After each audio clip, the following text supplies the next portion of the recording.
দুই একটি আয়াত আপনাদের সামনে আমি উপস্থাপন করবে আজকের আলোচনার ইতি টানবো ইনশাআল্লাহ বিইজনিল্লাহ। আমরা যেন মাথা খাটাই, আমরা যেন চিন্তা করি, এটা বোঝাতে যে আল্লাহ তাআলা বেসিক্যালি কোরআনে 4টা শব্দ ব্যবহার করেছেন। 4টা, একটু ক্লাসের মতো মনে করেন, তাহলে মনে থাকবে, কিছু শিখে গেলাম। প্রথম শব্দ হচ্ছে আন-নাযার, আন-নাযার। 2 নম্বর হচ্ছে আল-আক, 3 নম্বর হচ্ছে আত-তাফাক্কুর, 4 নম্বর হচ্ছে আত-তাদাব্বুর। আই রিপিট, আবার বলি, আন-নাযার, আল-আক, আত-তাফাক্কুর, আত-তাদাব্বুর। আন-নাযার, আল-আক, আত-তাফাক্কুর, আত-তাদাব্বুর। বলতে পারবেন 4টা? 1 নম্বরে কি? আন-নাযার, 2 নম্বরে আল-আক, 3 নম্বরে আত-তাফাক্কুর, 4 নম্বরে আত-তাদাব্বুর। এই 4টা শব্দ নিয়ে সংক্ষিপ্ত কিছু আলোকপাত করবো ইনশাআল্লাহ বিইজনিল্লাহ। আন-নাযার শব্দটা আপনাদের পরিচিত, একটু ভেঙে বললে বুঝতে পারবেন। আমরা বলি না এই যে নজর দিস না, এই যে নজর লাগবে, বলি না নজর, নজর দেয়া। নজর মানে হচ্ছে তাকানো, তবে সাধারণ তাকানো না, careful look, with deep observation and reflection. এটাকে কোরআন বলেছে আন-নাযার। এটার প্রতি কোরআন আমাদেরকে উৎসাহিত করেছে। পাশাপাশি 2 নাম্বার কি বলছিলাম নজরের পরে? অ্যাটলিস্ট একজন তো বলতে হবে। আল-আক, আল-আক, এটাও আপনারা অর্থ জানেন। আমরা বলি না আকল, কিরে তোর কি আকল নাই, তুই কি ব্যাককেল, বলি না আমরা এরকম? ব্যাককেল মানে যার আকল নেই। তো এই যে আকল, আকল থাকা বা আকল খাটানো বা কমন সেন্স কে খাটানো, রিজনিং করা, কোরআন এটার ব্যাপারে উৎসাহিত করেছে। 3 নম্বরে কি বলেছিলাম? আত-তাফাক্কুর। এই যে ইউআই এর স্টুডেন্ট পাওয়া গেছে তো, ওনারা বলতে পারতেছে আত-তাফাক্কুর। আত-তাফাক্কুর শব্দটা আসছে ফিকির থেকে। ফিকরা, ফিকির, ফিকির তো বোঝেন নাকি? আমরা বলি না যে ফিকির করতে হবে? তো আত-তাফাক্কুর মানে ক্রিটিক্যাল থিংকিং, বিশ্লেষণধর্মী চিন্তা করা।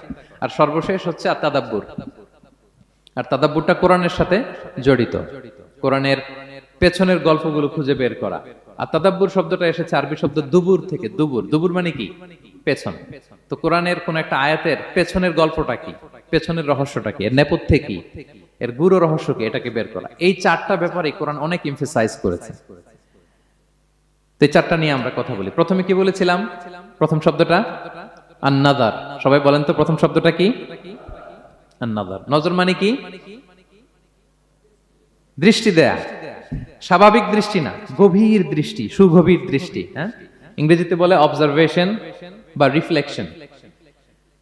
তা আমরা যেন শুধু ফেল ফেল করে তাকিয়ে না থাকি। আল্লাহ বলেছে তাকালে তাকানোর মতো তাকাবা, গভীর দৃষ্টি দিবা। আল্লাহ বলেন আফালা ইয়ানজুরুনা ইলাল ইবিলি কাইফা খুলিকাত ওয়া ইলাস সামাই কাইফা রুফিআত ওয়া ইলাল জিবালি কাইফা নুসিবাত ওয়া ইলাল আরদি কাইফা সুতিহাত। আল্লাহ বলেন ওরা কি নজর দেয় না? আফালা ইয়ানজুরুনা, নজর থেকে ইয়ানজুরুনা ইলাল ইবিলি, ওরা কি উটের দিকে তাকায় না? Don't they see to the camels how masterfully they were created. তারা কি উটের দিকে তাকায় না, কিভাবে উটকে সৃষ্টি করেছি? তারা কি আকাশের দিকে তাকায় না, খুঁটিবিহীন বিশাল আকাশকে কেমন করে বানালাম? তারা কি পাহাড়ের দিকে তাকায় না, কিভাবে পাহাড়কে ফার্মলি সেট করা হলো পৃথিবীর সাথে? তারা কি জমিনের দিকে তাকায় না, কিভাবে জমিনটাকে বিস্তীর্ণ করে দেয়া হয়েছে? তো এই 4টা কথা আল্লাহ বললেন। রাসূল সাল্লাল্লাহু আলাইহি ওয়াসাল্লাম যখন মক্কার কুরাইশদেরকে তাওহীদ, রিসালাত, আখিরাতের দাওয়াত দিচ্ছিল, তারা এই দাওয়াতকে প্রত্যাখ্যান করলো, তারা মানছে না। তো তখন আল্লাহ তাআলা এই আয়াত নাজিল করে বললেন আফালা ইয়ানজুরুনা ইলাল ইবিলি কাইফা খুলিকাত।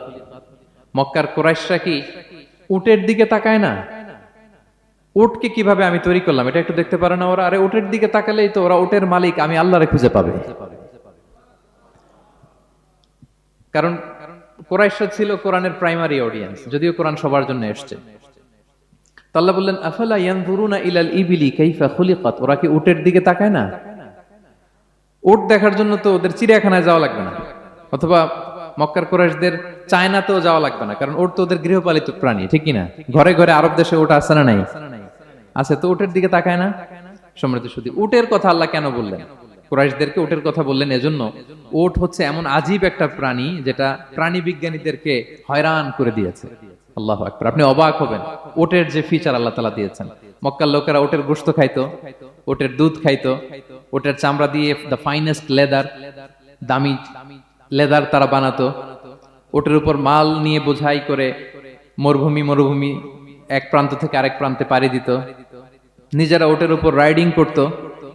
এবং উট হচ্ছে এমন প্রাণী যেটা একসাথে 1 মাস না খেয়ে বেঁচে থাকতে পারে। 1 মাস পানিও খাওয়া লাগবে না, খাবারও খাওয়া লাগবে না। সুবহানাল্লাহ পড়বেন না? এট এ টাইমে একটা উট, প্রাপ্তবয়স্ক একটা উট একসাথে 200 লিটার পানি খেয়ে ফেলতে পারে। এবং উটের পেটের ভিতরে একটা স্পেশাল ওয়াটার চেম্বার আছে, ওই চেম্বারে রেখে দেয়।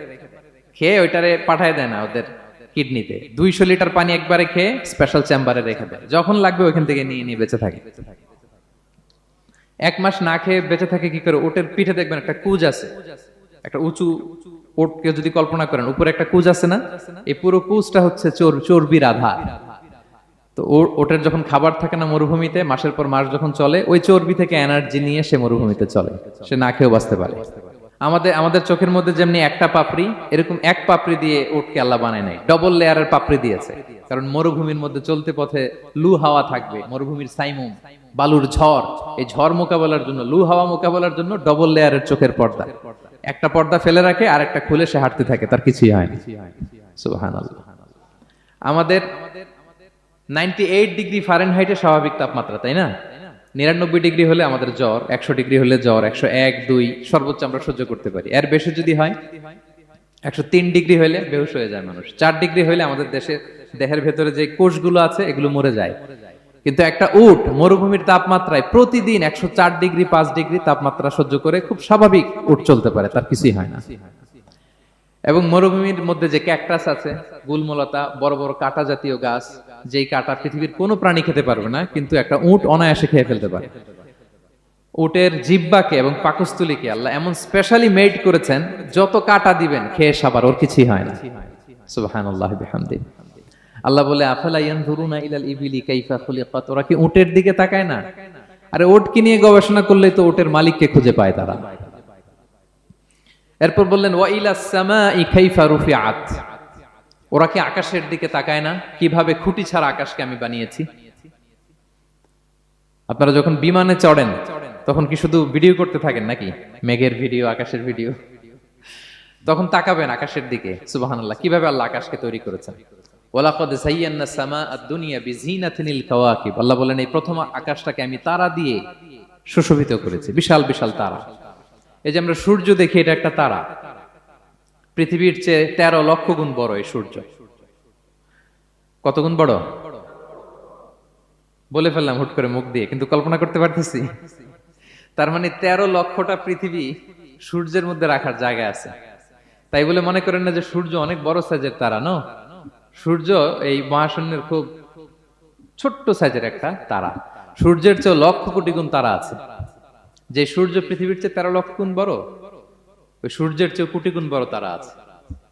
এরকম লক্ষ কোটি কোটি তারা নিয়ে আমাদের গ্যালাক্সি মিল্কি ওয়ে, এরকম কোটি কোটি গ্যালাক্সি আছে। সুবহানাল্লাহ, কোটি কোটি গ্যালাক্সি নিয়ে আমাদের এই প্রথম আকাশের মহাশূন্য। তার মানে পুরো প্রথম আকাশটাকে যদি একটা মানচিত্র দেয়া হয়, ওইখানে মাইক্রোস্কোপ দিয়ে পৃথিবীকে খুঁজে পাওয়া যাবে না। আই রিপিট, পুরো প্রথম আকাশটাকে যদি একটা বড় মানচিত্র বানানো হয়, আমরা যে পৃথিবীতে আছি, মাইক্রোস্কোপ দিয়েও এটাকে খুঁজে পাওয়া যাবে না।